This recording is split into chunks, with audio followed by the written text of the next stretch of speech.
I threw away your belongings. We don't need a daughter-in-law who's such a hassle, planning to give birth at her parents' house, LOL. With those words, my mother-in-law forcibly dragged me out of the house, even though I was still in my pajamas. I couldn't even put on my shoes, and the only thing I had with me was my phone. I called my mom. Luckily she was nearby. I waited for her at a local diner. Hearing the story, both my mom and sister were furious. They quickly made a call. This call was the beginning of my mother-in-law and husband's downfall. My name is Katie, 28 years old. I married Sam, 2 years my senior, a year ago.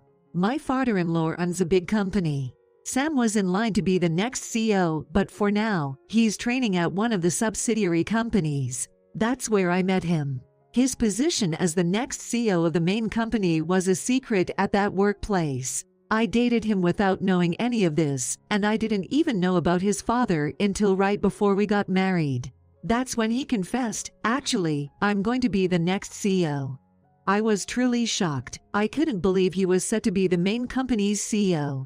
Given his competence and popularity, once he told me, it made sense, and so I became the wife of the future CEO. Upon marrying, Sam moved to the main company's office. I continued working at the same place. My father-in-law told me, "I've heard you're a young leader in your workplace. I hope you keep up the good work." But my mother-in-law, she said, "Why would a wife neglect her home to work?" She was strongly against me working. I thought there wouldn't be any problems since we weren't living together.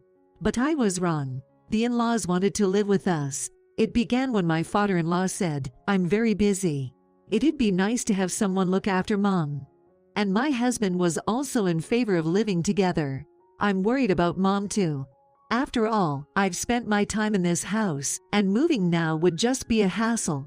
That's what he said. The chance of me opposing living together was practically zero. When asked about her opinions, the mother-in-law responded, "If everyone's so concerned, I guess it's better to live together, right? Katie, do you have any objections?" At that point, it became impossible for me to decline. That's how I unexpectedly ended up living with my in-laws, my mother-in-law who opposed my working. Once we started living together, she tormented me, trying to make me quit my job. First off, she dumped all the household chores on me, even though I was working. Of course, if she wasn't satisfied, redoing everything was a given. At first, the complaints were about minor things, like a speck of dust in a corner or a hair in the drain. But I learned from these complaints and began to clean these spots more thoroughly. Then my mother-in-law began checking places like behind the TV or between dressers for dust, spots not usually cleaned. I thought, there's no way these spots are included in regular cleaning. So, I once talked back to her. "I can't clean these spots every day. I work just like Sam does. I'll do a thorough cleaning on weekends, so there's no need to redo it today, right?" My mother-in-law's face turned red as she retorted, "How dare you talk back to me like that? Times have changed. It's unthinkable for a daughter-in-law to be so cheeky." And in her anger, she called for Sam. "Sam," Katie yelled at me. I kindly pointed out spots she missed in cleaning. I did it for her own good. And yet, she treats me this way. She played the victim card to Sam and faked her tears, but I thought, Sam will take my side. "Mom, Katie is working too. Maybe you could cut her some slack, just like this." But reality was different. "Katie, why would you upset Mom like that? She was just trying to help, wasn't she? Why are you getting mad?" Sam scolded me. So, in the end, Sam was on her side. I realized then, the only person I could rely on in this house was my father-in-law. But he was rarely home due to his busy schedule. I have to fend for myself. That's what I thought, at least. From then on, I stopped confronting my mother-in-law. No matter what I said, she would tell Sam, and I'd be the one feeling down. It's better just to quietly listen to her. That's what I started to think. Knowing Sam wouldn't help, this was the only way I could live in peace in this house. I continued living this way for a year. Then, I started feeling unwell and decided to see a doctor. Turns out, it wasn't just a minor illness. I was pregnant. Knowing I was pregnant might change how my in-laws react. With a faint hope in mind, I first told my husband. You know how I've been feeling off lately. I went to the doctor and guess what? I'm pregnant. Sam replied, "That's great. So, I'm going to be a dad, huh? Can't wait. Do we know the gender yet?" He was happy, but quickly moved on to the topic of the baby's gender. "Not yet. Does it matter to you?" "Of course it does. It has to be a boy." Just as I thought, Sam is the only child of his parents. I had a vague feeling that having a boy might be important for someone to take over the family business. What if it turns out to be a girl? I started to fear knowing the baby's gender. But Sam said, "Don't worry, I'm sure it's a boy." I wasn't so sure. We decided to tell the in-laws only after we found out the gender. Later, we learned the gender. It was a girl. Of course, I was elated. I had no intention of discriminating based on gender. But Sam's reaction was, "What? A girl? Are you sure? Go get it checked again." If Sam reacted like this, I wondered how my mother-in-law would respond. I was truly afraid of telling her. Once Sam found out it was a girl, he seemed quite disappointed and started acting as if the pregnancy never happened. Still, the news needed to be shared. I can't avoid telling my in-laws. Somehow, I convinced Sam to tell his parents, "Well, I'm pregnant." My father-in-law reacted, "That's wonderful, Katie. We're finally going to have our first grandchild." My mother-in-law, on the other hand, immediately asked, "So, what's the gender?" With trepidation, I replied, "It's a girl." "A girl, huh? I hope she's as lovely as you, Katie." My father-in-law seemed unfazed by the gender. But my mother-in-law clearly showed her disappointment. A girl, not a boy. It has to be a boy for it to make sense for Sam. I was shocked to hear such a thing. But my father-in-law immediately scolded her. "Honey, why would you say that? Whether it's a boy or a girl, they're still our grandchild. Can't you just be happy?"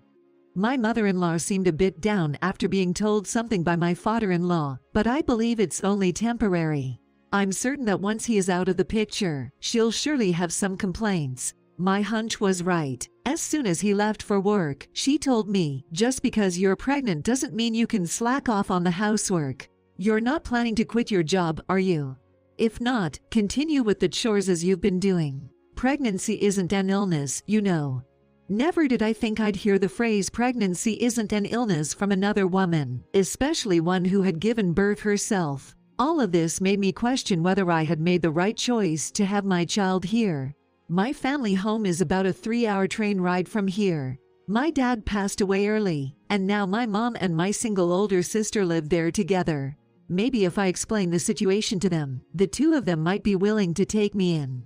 I thought that staying in my in-laws' place might not be the safest for childbirth, and remembered my family home might be a better option. I decided to contact my mom right away. "Mom, it's me, Katie. What's up? It's rare for you to call. I'm pregnant, and I was wondering if I could come home to give birth." "You're pregnant? You should have told us earlier. Congratulations, come home for the delivery." "Of course, that's fine. But have you gotten permission from your in-laws?" "Well, not yet. If you discuss it properly and they agree, I don't mind at all. Mom told me to talk it out. So, for the safety of my baby, I decided to come home for the delivery." When I talked to my husband about it, he casually said, "Going home for the birth? Oh, I guess that's fine. My mom's here too, so things should be okay around the house." He quickly agreed. I thought my mother-in-law might oppose, so I decided to talk to my father-in-law. After some thought, I believe it'd be easier for everyone if I went home for the delivery. Would that be all right? Initially, he looked surprised but then said, "If that's what you want, Katie, then it's probably best. I won't oppose. Could you possibly talk to my mother-in-law on my behalf?" I asked. "Well, I'll tell her," he replied, seemingly agreeing to my request, and so I received permission to go home for the delivery without a hitch. On the day I was supposed to leave, I woke up to find that the luggage I'd packed was missing. Unfortunately, both my husband and father-in-law had left early for work. "Do you know where my luggage is?" I didn't want to ask my mother-in-law, but I had no choice. She said, "Oh, that luggage." I threw it all away. I don't need a daughter-in-law who's causing such trouble. Never come back. She grabbed me and shoved me out the front door. I didn't even have time to put on my shoes. All I had with me was my smartphone. I was practically in my pajamas, and mercilessly, the front door shut behind me, audibly locking itself. This means my mother-in-law is serious. She genuinely wants me out. That's what it felt like. Staying here, I was sure that door would never open again. With that thought, I started walking. But considering it was the peak of summer, I couldn't walk barefoot outside, so I sought refuge in a nearby diner. I called my mom from the only possession I had, my phone. She was furious and said she'd be here within an hour. Luckily, she was nearby, so it worked out. I spent that time at the diner while waiting for my mom. An hour later, my mom arrived and immediately drove me back to our family home. When we got there, my sister was waiting. I told them everything about my mother-in-law's actions and my husband's indifference. After hearing it all, my mom and sister left without a word. I had no idea what they were talking about. The next morning, being at my family home was refreshing. I was asked to fetch the newspaper, and when I opened the door, my mother-in-law and husband were outside, kneeling. "Katie, I'm so sorry.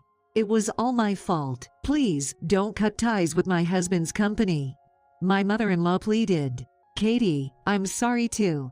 Please, can we resume business with my dad's company?" I had no idea what they were talking about. Then, from behind, my mom and sister showed up. "What on earth are you doing, causing a scene this early?" It was a stern voice from my mom. What on earth does resuming business mean? To avoid any further disturbance, my mom invited the two inside our home. Once inside and settled, my husband started talking. "Would you please consider resuming business dealings with my dad's company? My mom and sister run the company my dad left behind. What does it mean they're doing business with my father-in-law's company?" I asked my mom. "Did you have business with my father-in-law's company?" Mom replied, "Yes, with one of their group companies." My husband added, "Exactly. It's one of the major companies in their group, second only to the main office. And their top client is Katie's mom's company." I had no idea. Apparently, my husband was ill-informed. I was also in the dark about this, LOL. Come to think of it, I recall my mother and father-in-law mentioning something about always being in debt to each other when they first met. I cannot do business with a family where someone would send my precious daughter out looking like that with just her phone. I'm halting our business dealings. Then my mother-in-law, looking pale, pleaded, "Please, I beg you. I'll do anything. Could you reconsider halting the dealings with my husband's company? I'll do whatever it takes." My sister then smirked. "You said you'll do anything, right? So you'll approve of Katie's divorce. And you'll of course pay alimony and child support, right?" Well, bringing up my divorce at this moment, smart move, sis. Actually, before contacting my mom yesterday, I had reached out to my husband. His response was, "It's what you deserve, right? I agree with my mom. I won't come to help." With that, whatever little love I had left for him was gone. I would have brought up divorce anyway if my sister hadn't, but thanks to my sister's timing, the conversation seems to be turning in our favor. My mother-in-law then asked, "Yes, even if it means a divorce, if it resumes business with my husband's company." My mom then smirked, took out her phone, and started speaking into it. It seems the lady here agrees to my daughter's divorce. From the speaker, a voice could be heard. "Got it. Hey, is Jenna there?" It was my father-in-law's voice. Jenna is my mother-in-law's name. "Jenna, I'm divorcing you. And Sam, you're fired. That's one of the conditions for resuming business. Plus, I cannot forgive the two of you for how you treated Katie. You both deserve to be punished." Due to my father-in-law's words, my mother-in-law lost her husband, and my husband lost his job, money, and family. The story continues. The divorce between my in-laws was a tough one, but it eventually went through. I heard a top-notch lawyer from my father-in-law's side forcefully settled things in the end. During the divorce, there was a division of assets, and my mother-in-law apparently spent a significant amount of money as compensation to me. My husband and I also got divorced. There was no way I could lead a harmonious life with a husband who only did what his mother told him to. I received compensation for the pain my mother-in-law and husband had caused me, and also child support for our unborn child. It seems a considerable amount was paid from their savings, but they had to take on some debt. On top of that, he lost his job. He's been trying to find a new job, but due to the influence of my father-in-law and mom, he hasn't been able to secure one. As a result, he had no choice but to switch careers. It seems he quickly jumped into customer service, but my husband, who underestimated the job, faced a storm of complaints and was fired in no time. Now, he's living with his mom and barely getting by with daily wage jobs. My mother-in-law and my husband, who once led a lavish life thanks to my father-in-law, now live in a tiny one-bedroom apartment. Their close relationship seems to have deteriorated, and they apparently argue all the time. I wonder if there's any hope or joy left in their lives. As for me, I safely gave birth back home. A healthy baby girl. I plan to focus on raising her with the support of my mom and sister. Once things settle down, I'm considering working at my mom's company. I did inform my ex-husband about the birth of our daughter, but there hasn't been any follow-up from him. Guess that's how much he cared. All I want from him is to make sure he pays child support. I have no intentions of letting him see our daughter for the rest of her life. From now on, I plan to move forward and live my life with my daughter, relying on the support from those around us.